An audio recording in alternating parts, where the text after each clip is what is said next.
नमस्कार, स्वागत है आपका। आप देख रहे हैं न्यूज़ 24। मैं हूं आपके साथ आशा झा।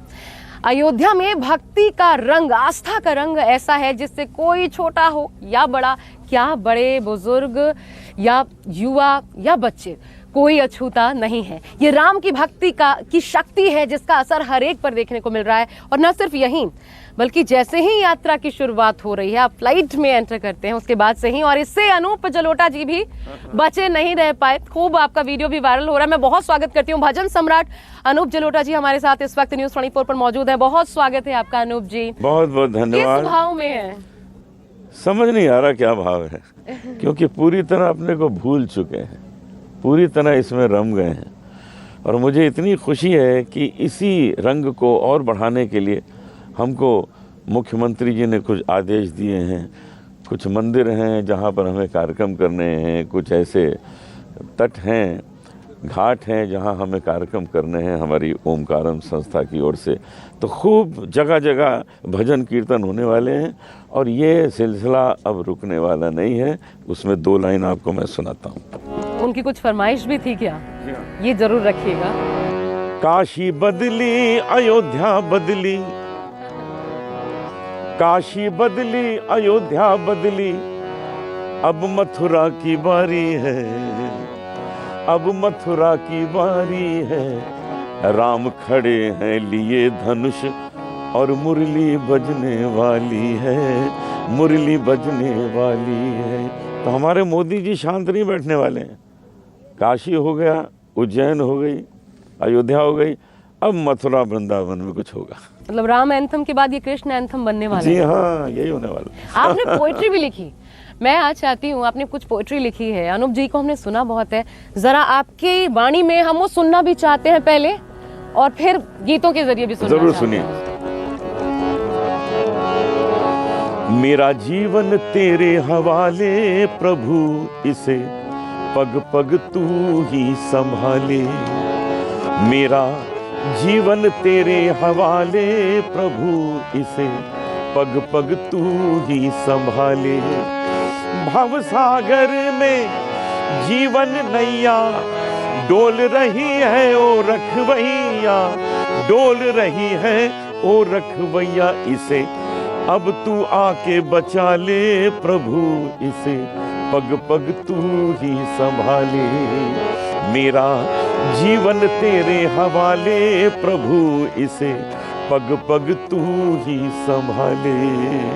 बहुत खूबसूरत अनूप जी, वाकई आपकी आवाज में वो जादू है ना जो सीधा दिल को छूती है। लेकिन राम जी की जब हम बात कर रहे हैं और जब हम अयोध्या में हैं, तो ये भी जानना जरूरी हो जाता है, क्योंकि उनके जीवन में एक एक पड़ाव ऐसा रहा है जहाँ से एक सीख मिलती है। और वो मतलब हिंदू जनमानस में किसी आराध्य देव के रूप में नहीं, बल्कि एक धर्म के प्रतीक के रूप में, ध्वजावाहक, जिसको धर्म का ध्वजावाहक का उस रूप में विराजमान है।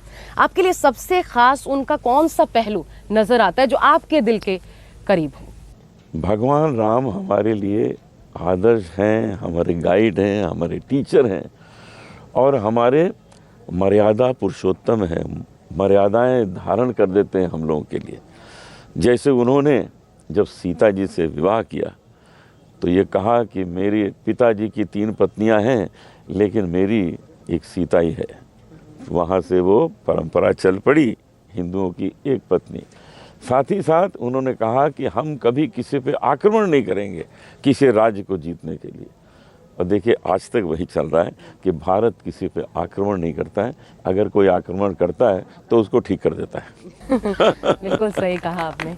और देखिए कितनी पसंद आई बात आपकी लोगों को। सच बात है, सत्य बात है। तो ये जो मर्यादा पुरुषोत्तम है इनके लिए, और जो ये सीता के साथ जो, क्योंकि बलिदान त्याग इन दोनों के बीच जो समर्पण था वो किसी के बीच नहीं था, इसको कैसे, किस गीत के जरिए सबसे बेहतर तरीके से बताया? देखिए हमारे यहाँ जो मर्यादाएं और समर्पण और भाव रहे हैं, इन 2 पंक्तियों से जरा देखिए।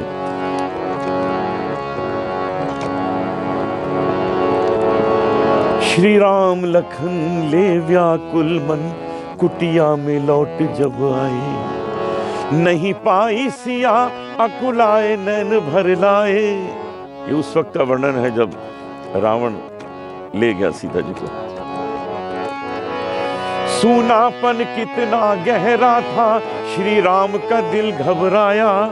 सारे पिंजरे थे खुले, एक पंछी भी नजर नहीं आया।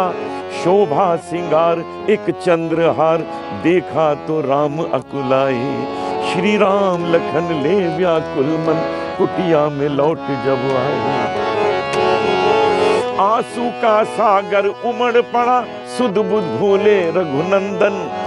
ये हार मेरी सीता का न हो, पहचान सुमित्रानंदन। तब चरण पकड़ सिसकी भर भर, लक्ष्मण ने भेद बताए। श्री राम लखन ले व्याकुल मन, कुटिया में लौट जब आए। अब देखिए लक्ष्मण क्या बोले, कैसे बतलाऊं क्षमा करो भैया ये हार न देखा। मैंने जब भी देखा भाभी के चरणों को ही देखा। वो लाल बरन भाभी के चरण, मेरे तीर्थ धाम कहलाए।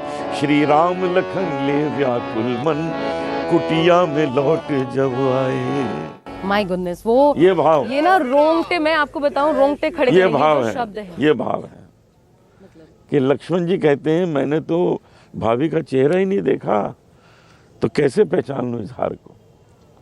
ये हमारे यहाँ का संस्कार है, संस्कृति है। मतलब रोंगटे खड़े करने वाले ये ऐसे शब्द हैं, और मतलब आपको अंदर से थर्रा देता है। वो ऐसा लगता है कि एकदम उस इंसिडेंट को, क्योंकि राम जी की कहानी, राम सीता, वो ऐसा है कि हर एक के जीवन में है, और उस इंसिडेंट को आप महसूस कर पाते हैं, अंदर से महसूस। ये गाते गाते भी मुझे होता है, जब मुझे इतना वो भाव विभोर जब मैं हो जाता हूँ, तभी तो लोगों को पहुँचता है वो। अगर आप किसी को एक चाय देना चाहते हैं तो आपके पास चाय होनी चाहिए ना। तो जब हम फील करते हैं तभी सामने वाले फील करते हैं। तो इससे जुड़ा संघर्ष कितना महान होगा, तो कोई भूल ही नहीं सकता है।